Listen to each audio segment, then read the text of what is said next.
Om Shanti. Good morning. आज पुनः आप सबकी सेवा में हाजिर हुआ हूँ। परमपिता परमात्मा यानी शिव बाबा, मीठे मीठे प्यारे बाबा की मधुर मुरली का सार लेकर के आइए। बाबा कहते हैं, मीठे बच्चे, यह राज यानी रहस्य सभी को सुनाओ कि आबू सबसे बड़ा तीर्थ है। क्यों? स्वयं भगवान यहां से सभी की सदगति करते हैं। ठीक है, आबू सबसे बड़ा तीर्थ, ये भारत सबसे बड़ा तीर्थ, और बाबा के घर तो सबसे बड़े तीर्थ स्थल हैं, जहां बाबा की ज्ञान की बातें चलती हैं, शक्तियां विराजमान हैं वहां। आज की मुरली है 17 सितंबर 2024। एक बार पुनः, मीठे बच्चे, यह राज सभी को सुनाओ कि आबू सबसे बड़ा तीर्थ है। स्वयं भगवान ने यहां से सबकी सदगति की है। आज की मधुर वाणी का प्रश्न और उत्तर। प्रश्न क्या है? कौन सी एक बात मनुष्य अगर समझ जाए तो बच्चे यहां भीड़ लग जाए, भीड़ संभाली ना जाए। बाबा कहते, मुख्य बात समझ लें कि भगवान बाप यानी आत्मा को जो पिता है, परम पिता परमात्मा, बाप ने जो राजयोग सिखलाया था वह अभी फिर से सिखा रहे हैं। वह सर्वव्यापी नहीं है। बाप इस समय आबू में आकर विश्व में शांति स्थापन कर रहे हैं। उसका जड़ यादगार देलवाड़ा मंदिर भी है। आदिदेव यहां चैतन्य में बैठे हैं। यह चैतन्य देलवाड़ा मंदिर है। ये बात समझ लें तो आबू की बच्चे महिमा ही हो जाए, यहां भीड़ लग जाए। आबू का नाम बाला हो गया बच्चे तो बहुत आएंगे। अभी तो बाबा का नाम पूरे विश्व में, आबू का नाम ही एक तरीके से आजकल प्रजापिता ब्रह्मा कुमारी हेडक्वार्टर्स के नाम से जाना जाता है। अच्छा, वो ओम शांति वाले, अच्छा वो आबू में है आपका, ऐसे करके है ना। ओम शांति। बच्चों को योग सिखाया और सब जगह सब आपे ही सीखते हैं। यहाँ तो सिखलाने वाला बाबा है, वहां तो बाबे होते नहीं है। एक दो को आप ही सिखलाते रहते हैं। फिजिकल एक्सरसाइज बाबा सिखाते हैं, भावनात्मक मन का जुड़ाव अपने साथ, उसी को राजयोग कहते हैं। इन बातों को बच्चे, इन बातों को सुनते तो सब हैं, परंतु समझना, धारणा करना, सुनते तो हैं परंतु धारणा नहीं होती। योग की कमी है ना, ज्ञान पूरा समझे नहीं है। दादी कहती थी, बहुत आत्माएं बेचारी वक्त की मारी, भाग्य की पिछड़ी हुई, उनको ना बाबा समझ में आएगा ना बाबा की बातें, बस यूं ही ऊपर ऊपर चलते रहेंगे। तो उनको भी चलने देना है। ठीक है, तुम बच्चे जानते हो बाबा कैसे आया हुआ है, उसकी यादगारें भी बनी हुई है। राजयोग कैसे सिखलाया, चैतन्य में यहाँ बैठे हो, जड़ में बगल में मंदिर है तुम्हारा, है माउंट आबू में। बाबा ने कहा था, जहां बुलावा हो वहां जाकर के तुम बच्चे जरूर समझाओ कि विश्व में शांति कब थी, यह आबू सबसे ऊंच तीर्थ स्थान कैसे है। बच्चे तुम सुनाएंगे तो वो बहुत खुश होंगे। आत्मा तो है ना शरीर में, बहुत खुश होंगे। देखो बच्चे, तुम इन बातों को जानते हो, मनुष्य कितना धक्का खाते रहते, तो ये अच्छी रीति सभी को बताना चाहिए। टूरिस्ट कितना धक्का खाते हैं, वह भी आवे, आकर के समझें। अभी तो हमारा माउंट आबू में जो ओम शांति भवन बना हुआ है, टूरिस्ट के लिए ओपन रहता है, और कितने हजारों हजार आते हैं वहां पर, बाबा का संदेश लेकर के जाते हैं। बकायदा गाइड लगे हुए बाबा के बच्चे, रतन, उन्हें समझाते हैं एक एक पॉइंट्स। बाप कहते, बच्चे मैं भी यहाँ हूँ, आदिदेव भी यहाँ बैठा है, उसमें दिखाया है महावीर ने, बैकुंठ भी यहाँ है। बच्चे आबू की बहुत भारी महिमा हो जाएगी एक दिन। आबू पता नहीं क्या हो जाएगा। है बाबा वंडर खा रहा है, बाबा को मालूम है आगे चल के सब ऐसे ऐसे होना है। अभी तो देखो बच्चे क्या क्या करते रहते हैं। मनुष्य अपने अपने स्थानों को श्रेष्ठ, ऊंचा, अच्छा बनाने के लिए करोड़ों खर्चा करते रहते हैं। ढेर के ढेर मनुष्य ताकि वहां इकट्ठे हों। बच्चे आजकल तो बात मत पूछो, जहां ज्यादा मनुष्य इकट्ठे हो जाते हैं वहीं गंदगी हो जाती है। लेकिन बाबा के घर में आपने एक विशेषता देखी होगी, जो भी आप गए हैं, बिल्कुल हजारों हजार, 20-20, 25-25, 22-22, 30-30 हजार लोग जाते हैं।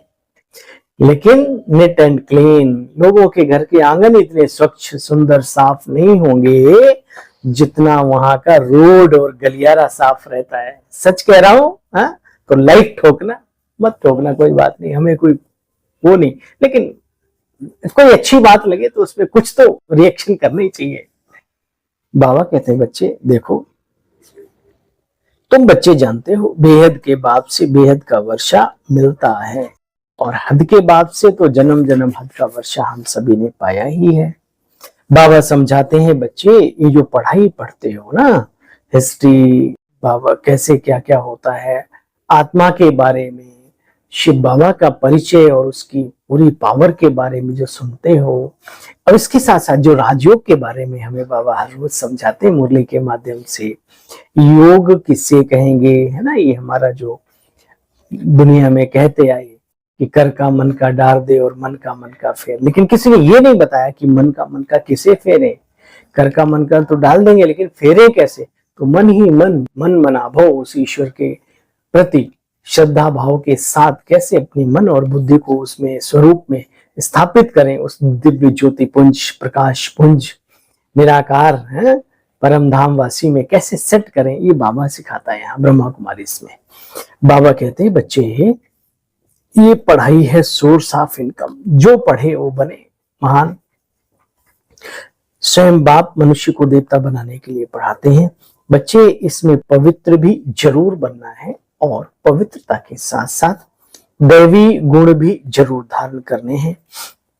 नंबरवार तो सब होते ही हैं बच्चे, जो भी सेंटर्स हैं सब नंबरवार है भाई, सब एक जैसे तो व्यवस्थाओं में भी नहीं होते, अवस्थाओं में भी नहीं होते, ना मनुष्य ना स्थान, है ना। अच्छा बच्चे, तुम इन बातों को अच्छी तरह से जानते हो, राजधानी स्थापन हो रही है ना, तो नंबरवार तो चाहिए। देखो बच्चे, अभी तो देखो थोड़ी बात में मनुष्य क्या से क्या कर देते हैं, क्रोधी बहुत होते हैं। देह अभिमान है ना बच्चे, देही अभिमानी तो कोई हो न सके सिवाय तुम बच्चों के, क्योंकि देही अर्थात आत्मा के बारे में सिवाय तुम्हारे और गहराई से डीप नॉलेज सोल की वो तो किसी को है ही नहीं। बाबा कहते बच्चे, सिवाय तुम्हारे, तुम बच्चों के पुरुषार्थ भी करना है बच्चे, सिर्फ नॉलेज से ही कुछ नहीं होगा। तब कहते हैं तकदीर में जो, हाँ ऐसे नहीं जो नसीब में होगा, नहीं बच्चे, पुरुषार्थ भी करना है। बहुत गहरी बात है, पुरुषार्थ प्रथम, जो फल निकले वो तकदीर, बस इसलिए निश्चिंत रहने के लिए, है ना। श्रद्धा सबूरी, जिंदगी में ये दो बातें हैं जरूरी। क्या? श्रद्धा कभी कम ना हो बाबा के लिए, भावनाएं कभी कम ना हो, भाव कभी गिरे हुए ना हो, हमेशा उच्च कोटि के बाबा, बाबा के बच्चों के प्रति, बाबा के कार्य के प्रति। और फिर कभी कभी ऐसा होता है कि हमारी कामनाएं पूरी नहीं होती, या हम उतना पुरुषार्थ नहीं कर पाते जितना कि हमें करना चाहिए, दिल में तो है नहीं कर पाते, तो बाबा कहते हैं सब्र रखो बच्चे, सब्र सबूरी भी रखो। ये जिंदगी में हम सबके दोनों बातें हैं जरूरी। वहां तो लिख देते हैं, अर्थ भी शायद पता तो होता ही है अर्थ, हिंदी का अर्थ, लेकिन हमें उस अर्थ को जीवन में धारण करके चलना है। हमारे बहुत ही सुंदर मुंबई से पधारे हुए हमारे भ्राता श्री बी के सुधीर भाई जी ने बहुत ही सुंदर ये दो बातें बताई, मेरे में अंदर में रच बस गई, है ना। मुझे लगता है आपको भी शेयर कर देना चाहिए। अच्छा देखो बच्चे, ऐसे नहीं कि जो नसीब में होगा, नहीं बच्चे, पुरुषार्थ करना है। वह तो पुरुषार्थ करते रहेंगे, फिर जब फेल होते तब कहते तकदीर में जो था वो अच्छा। अच्छा ठीक है ना, पहले प्रथम पुरुषार्थ, कर्म प्रधान विश्व रचि राखा, कर्म माना पुरुषार्थ, कर्म अपना जरूर करो, बाकी जो भी रिजल्ट निकले उसको छोड़ दो। कर्म किए जा फल की इच्छा, मत कर तू इंसान, अरे मत कर तू इंसान, जो भी कर्म करेगा उसका फल देगा भगवान। ये है गीता का ज्ञान, अच्छा करेगा तो अच्छा फल और बुरा करेगा तो बुरा। अच्छा, मीठे मीठे स्किल दे बच्चों प्रति माता पिता बाप दादा का याद प्यार और गुड मॉर्निंग। रूहानी बाप के रूहानी बच्चों को नमस्ते, बाबा हमारी भी नमस्ते नमस्ते नमस्ते। आज का सार का भी सार, देही अभिमानी बनने का बच्चे पूरा पुरुषार्थ करना है। ऐसे नहीं सोचना कि जो नसीब में होगा मिलेगा, नहीं बच्चे, ज्ञान सुनकर फिर धारण भी करना है, सेवा भी करनी है। आबू महान तीर्थ है, इसकी महिमा सबको सुनानी है। और आज का वरदान है बाबा का, एक बाबा शब्द की स्मृति से, ध्यान रखना, एक बाबा शब्द की स्मृति बहुत ताकत देती है। एक बाबा शब्द की स्मृति से याद और सेवा में रहने वाले सच्चे योगी, सच्चे सेवाधारी भव। सच्चा योगी वही, सच्चा सेवाधारी वही, जिसकी स्मृति में एक बाबा की कीमत सदा बनी रहे। आप बच्चे मुख से व मन से बार बार बाबा बाबा कहते हो। बच्चे तो हो, बाबा शब्द याद आना या सोचना ही योग है। बाबा शब्द आना मुख पे या मन में सोचना, ये भी योग है, योग है। देखो बच्चे, बाबा ने ये कहा, यही सेवा है। हा? मुख से बार बार कहना ना कि बाबा ऐसे कहते हैं, बाबा ने ये कहा, बच्चे यही सेवा है। लेकिन इस बाबा शब्द की को दिल से कहने वाले और कोई दिमाग से बोलने वाले, तो दिल से कहते हैं जो बच्चे, उन्हें फिर शक्ति प्रत्यक्ष में और खुशी भी मिलती है। दिमाग वालों को बोलने के समय खुशी होती है, सदा काल की नहीं होती। सुना, दिमाग वालों, सदा काल की खुशी लेनी है तो दिल वाले के साथ दिल का सौदा कर लो। स्लोगन है आज का, परमात्मा रूपी क्षमा पर फिदा होने वाले ही सच्चे सच्चे परवाने हैं। हाँ भाई, परमात्मा रूपी क्षमा पर फिदा होने वाले ही सच्चे सच्चे परवाने हैं। हे प्रभु प्रिय परवानों, परमात्मा पर फिदा होने वालों, शत शत नमस्कारम। ओम शांति। मिलते हैं कल पुनः मधुर वाणी के साथ। तब तक के लिए आज्ञा दीजिए अपने सेवक भाई को।